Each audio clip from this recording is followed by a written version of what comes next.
There's a moment in every awakened life when silence becomes too heavy, when you sit alone in your childhood bedroom or stare at an old photograph and feel something ancient stirring beneath your ribs. Why here? Why these faces that shaped your first understanding of love, pain, abandonment, protection? The mystery behind birth cuts deeper than coincidence. It whispers of invisible threads, of choices made in realms we've forgotten. Your parents didn't just happen to conceive you. Your siblings aren't random companions on this earth journey. The house you grew up in, the neighborhood that held your first steps, the circumstances that welcomed you into flesh, none of it was accidental. Something in you has always known this. Some part of your soul remembers standing at the threshold between worlds, looking down at the family that would become your first mirror, your first wound, your first teacher of what it means to be human. But what if that choice wasn't made in darkness, but in perfect, terrible wisdom? Before you were you were something else entirely. Not nothing, never nothing, but something vast, interconnected, whole. Carl Jung spoke of the collective unconscious as an ocean where all souls swim before they learn the loneliness of individual names. But even Jung couldn't capture the vertigo of that moment when consciousness decides to squeeze itself into the narrow corridors of one human life. Consider the mathematics of your existence, the precise timing of your parents' meeting, the exact moment of conception that created your unique genetic code, the countless variables that had to align for you to emerge exactly as you are, exactly when you did. Scientists call it probability. Mystics call it destiny. But what if both are missing the deeper truth? What if your soul surveyed 1,000 possible families and chose the one that would break you open in precisely the way you needed to grow? There's a Sufi story about a soul standing at the edge of incarnation, looking down at the family that awaits. The soul sees everything: the alcoholic father who will teach it about abandonment, the anxious mother who will pass down generations of unspoken fear, the sibling who will become both mirror and rival. The soul sees the divorces, the money struggles, the secrets that will live in the walls like ghosts.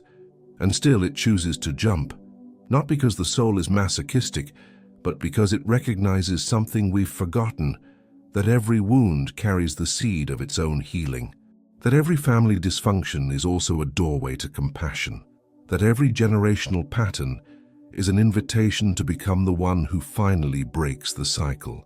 Your soul didn't choose your family despite their flaws. It chose them because their specific form of brokenness would create the exact conditions for your specific form of awakening. Here's what terrifies most people about this perspective. It suggests that even your deepest family traumas serve a purpose.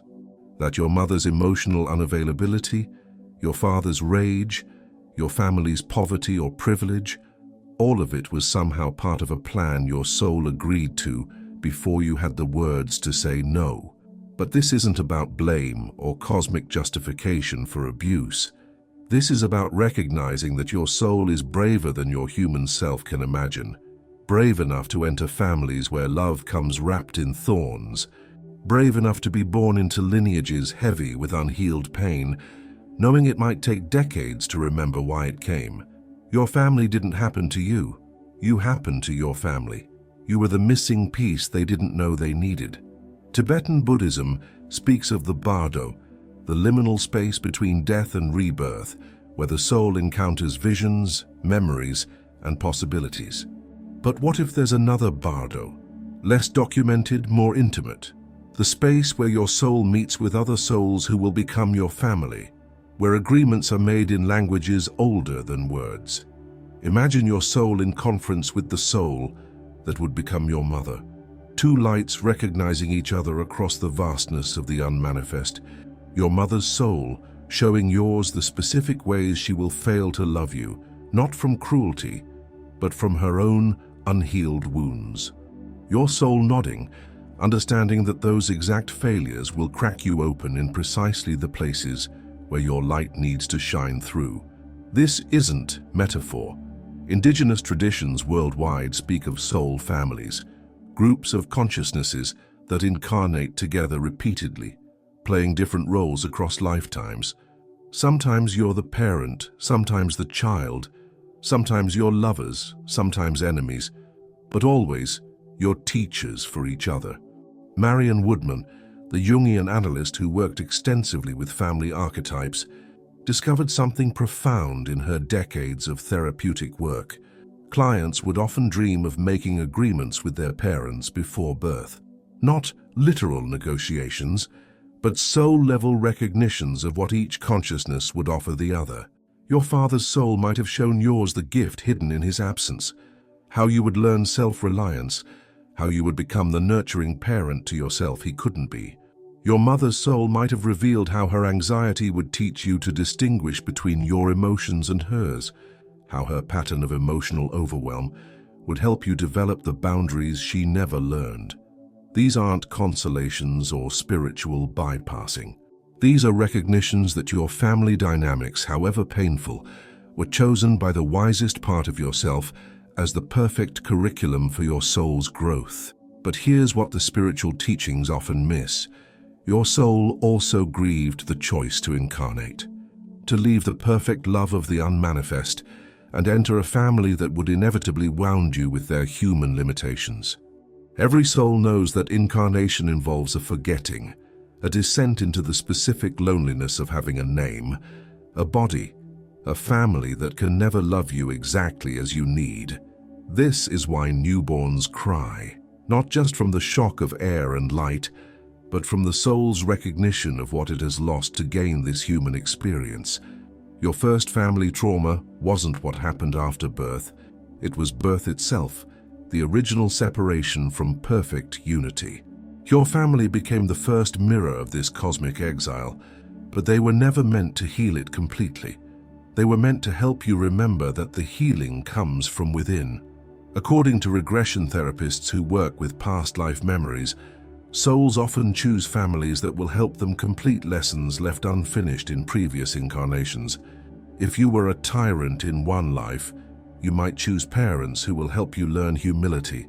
If you died in poverty, you might incarnate into abundance to learn generosity. If you abandoned your children, you might be born to parents who abandon you, not as punishment, but as the fastest way to understand the pain you caused and develop the compassion you lack. Dr. Brian Weiss documented hundreds of cases where family conflicts made perfect sense when viewed through the lens of past life relationships. The daughter who can never please her critical mother might have been the critical mother in a previous life. The son who rebels against his authoritarian father might be working out a dynamic they've played in reverse for generations. Your family isn't just your family. They're your soul's chosen curriculum in embodied love, delivered through the specific lessons only they could teach. But soul families aren't only about completing difficult lessons. They're also about finding the frequencies that resonate with your deepest nature. You might have chosen your artistic mother because her creativity would awaken your own, your intellectual father because his love of learning would kindle similar fires in you, your intuitive grandmother because she would be the first to see and validate the psychic gifts you brought into this life. James Hillman wrote about the acorn theory, the idea that we're born with an image of who we're meant to become, and our early environment either nourishes or stunts that image. Your soul chose family members who would either directly nurture your essential nature or challenge you in ways that would force it to grow stronger. Sometimes the people who wound us most are the ones who love us enough to break us open. The fertile soil of pain, where virtues learn to be born. Here's a truth that spiritual bypassing often misses. Some virtues can only be born from specific types of suffering. Compassion requires witnessing cruelty. Courage demands facing fear. Forgiveness needs something to forgive. Your soul might have chosen a family that would give you opportunities to develop virtues that can't be learned in peaceful environments. The child of addicts learns discernment, how to distinguish between love and manipulation, between genuine change and empty promises. The child of absent parents learns self-sufficiency and often develops a powerful capacity to nurture others. The child of critical parents either learns to be overly critical themselves or develops a deep sensitivity to others' need for acceptance and encouragement. Your family wounds weren't just wounds. They were training grounds for the specific gifts your soul came to develop and share. Your soul didn't just choose your family, it chose your era.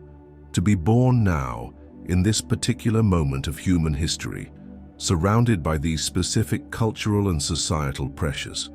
Souls incarnating in times of great upheaval often come with missions related to healing, transformation, or bridge building between old ways and new.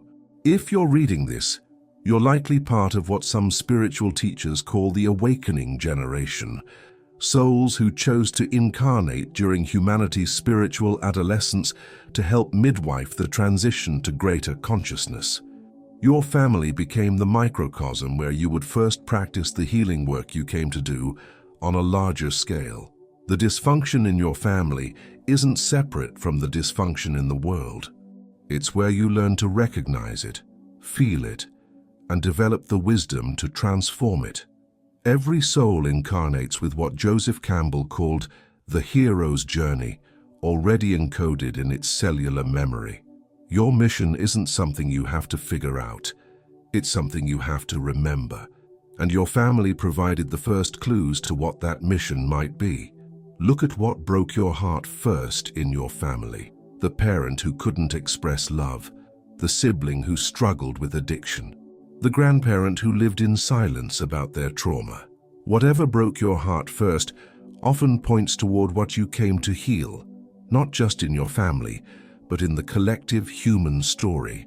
Your family pain isn't evidence that your soul made a mistake. It's evidence that your soul came with specific medicine the world needs, and your family gave you the first opportunities to develop that medicine. The deepest truth about soul families might be this: every member made promises to each other before incarnating. Promises to love, challenge, support, and sometimes even to wound each other in service of growth. These aren't legal contracts, but love agreements. Recognitions that the messy work of awakening requires trusted partners willing to play whatever role serves the highest good. Your difficult parent might have promised to love you enough to be your first teacher in forgiveness. Your competitive sibling might have agreed to challenge you until you found your own unique gifts. Your absent family members might have chosen their absence because your soul needed to learn that love doesn't always look like presence. The most profound love sometimes looks like the willingness to be misunderstood for the sake of another's growth. If you chose your family on a soul level, you'll notice patterns that suggest a deeper intelligence at work. The same themes appearing across generations: addiction, artistic talent, financial struggles, spiritual seeking, relationship patterns that repeat like DNA made of emotion instead of genes. Sarah, a client of mine, discovered that every woman in her maternal line had struggled with the same pattern, attracting partners who were initially charming but ultimately unavailable. 4 generations of women, each unconsciously drawn to men who would teach them the same lesson about self-worth and independence. When Sarah finally recognized the pattern, she realized she could be the one to break it, not just for herself, but for the daughters who would come after her. These generational patterns aren't curses or coincidences. They're teaching themes your soul family agreed to work with until someone in the lineage develops enough consciousness to transform them. Another sign of soul choice is the presence of abilities that seem to have no source in your immediate family environment. The musical child born to tone-deaf parents, the natural healer growing up in a family that distrusts medicine, the artist emerging from a family of engineers. These gifts often feel like remembering rather than learning, as if some part of you always knew how to do these things and just needed the right circumstances to access the memory.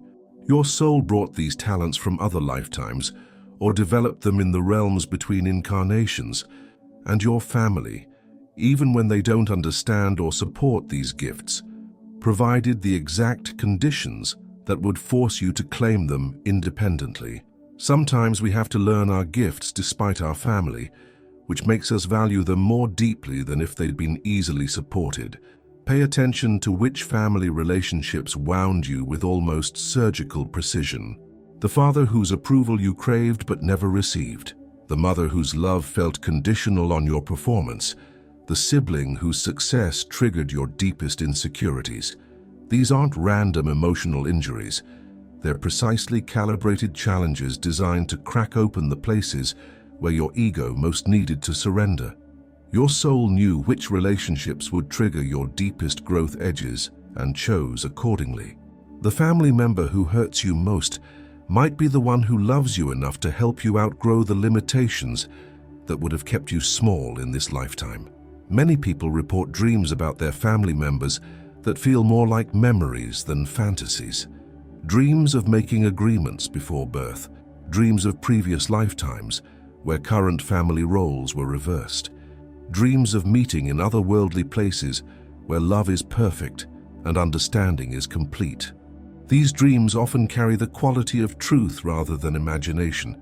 They feel like glimpses behind the veil of incarnation, reminders of the larger love story your family is participating in across multiple lifetimes and dimensions. Trust these dream memories. They're your soul's way of reminding you that your family relationships extend far beyond this single incarnation.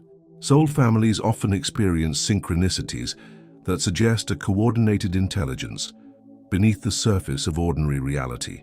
Family members having the same dreams on the same night, thinking of each other moments before unexpected phone calls, physical symptoms that mirror each other across distance. These synchronicities are like breadcrumbs leading back to the soul agreements that brought you together. They remind you that despite the human drama, you're all participating in a larger choreography of consciousness. If you step back and look at your family dynamics with the eyes of a soul rather than a wounded child, you'll often see that everyone is perfectly cast in their roles. The family member who never takes responsibility teaches everyone else about accountability. The one who plays victim shows everyone where they give their power away. The one who controls everything reveals everyone's relationship with authority and autonomy. Your family dysfunction isn't evidence of failed love. It's a perfectly designed theater where each soul gets to practice working with the shadow qualities they came to transform. Notice which family members trigger reactions in you that seem disproportionate to the actual interaction. These intense responses often point to soul agreements that extend beyond current circumstances. The uncle whose political views enrage you might be helping you learn to hold your own center in the face of opposition. The cousin whose success triggers your jealousy might be reflecting back your own disowned ambitions. The parent whose neediness suffocates you might be teaching you about healthy boundaries and the difference between love and codependence. Your strongest emotional reactions to family members are often pointing toward your most important growth edges. Finally, and perhaps most significantly, many people trace their spiritual awakening directly to family crisis or trauma, the divorce that shattered their worldview, the death that forced them to question everything, the addiction that made them seek deeper meaning, the abuse that broke them open to compassion. If your family pain became the catalyst for your spiritual awakening, this is strong evidence that your soul chose this particular form of suffering as the doorway to consciousness. Not because you deserved it, but because your soul recognized it as the most efficient path to the awareness you came to develop. Your family wounds weren't obstacles to your awakening. They were the very mechanism through which awakening became possible. Here we enter the most challenging territory of soul family understanding. If souls truly choose their families, why would any soul choose parents who would abuse, neglect, or traumatize them? This question has haunted spiritual seekers and survivors alike, creating either profound healing or dangerous spiritual bypassing. The answer lies in understanding that your soul operates from a vastly different perspective than your human consciousness. Your soul sees 1,000 lifetimes where your human self sees only one. Your soul values growth over comfort, awakening over safety, truth over temporary happiness. Dr. Edith Fiore, who spent decades working with past life regression, found that souls who chose difficult childhoods often did so for one of several reasons: to balance karma from lifetimes where they had been the abusive parent, to develop compassion by experiencing powerlessness, to strengthen their spiritual core by learning to find love within themselves when it wasn't available externally, or to become healers who could help others with similar wounds because they understood them from the inside. But here's the crucial distinction. Understanding why your soul might have chosen difficult parents doesn't mean you have to be grateful for abuse or pretend it wasn't harmful. Your human self has every right to grieve, rage, heal, and set boundaries. Soul agreements aren't about passive acceptance. They're about finding the gold hidden in the dross of experience. Clarissa Pinkola Estes writes about how the most powerful healers often emerge from the most wounded families. The child who grows up with an alcoholic parent develops a radar for addiction that can help hundreds of people later in life. The child who endures emotional neglect learns to give themselves the love they never received and becomes a fountain of nurturing for others. The child who witnesses domestic violence gains a deep understanding of power dynamics that can protect future generations. This doesn't minimize the real damage that abusive or neglectful parenting causes. Trauma is real, and healing is necessary. But within the healing journey, many people find that their deepest wounds became their greatest sources of wisdom and compassion. The most dangerous misunderstanding of soul family agreements is the belief that if you chose your difficult parents, you should simply accept whatever treatment they give you. This is spiritual bypassing at its most harmful. Your soul may have chosen your parents, but that doesn't mean your human self has to tolerate ongoing abuse or dysfunction. Soul agreements aren't contracts for unlimited suffering. They're learning opportunities with natural completion points. Once you've learned what you came to learn, you have every right to establish boundaries, limit contact, or even cut ties if necessary. The goal isn't to martyr yourself on the altar of spiritual understanding. It's to extract the medicine from the poison without letting the poison kill you. Real spiritual maturity includes knowing when to say, "I understand why this happened. I've learned what I came to learn, and now I'm choosing to protect myself from further harm." Forgiveness doesn't require continued exposure to toxicity. Understanding your soul's choices doesn't negate your human right to safety and respect. Your position in your family wasn't random, it was strategic. Birth order research shows consistent personality patterns that suggest souls choose their arrival sequence based on the role they came to play in the family system. Firstborns often incarnate as pioneers, breaking trail for the siblings who follow. They absorb the full intensity of their parents' unexpressed dreams, fears, and expectations. Their soul contract often involves being the bridge between their parents' unconscious material and their own generation's consciousness. They're frequently the ones who go to therapy first, break family patterns first, or achieve what their parents always dreamed of achieving. Middle children often come as mediators and diplomats, learning to navigate complex relational dynamics. Their spiritual mission frequently involves developing skills in seeing multiple perspectives, finding common ground, and helping others feel included. They're often the family members others turn to when conflicts arise. Youngest children frequently incarnate as catalysts and revolutionaries. By the time they arrive, the family system is more relaxed, but also more fixed in its patterns.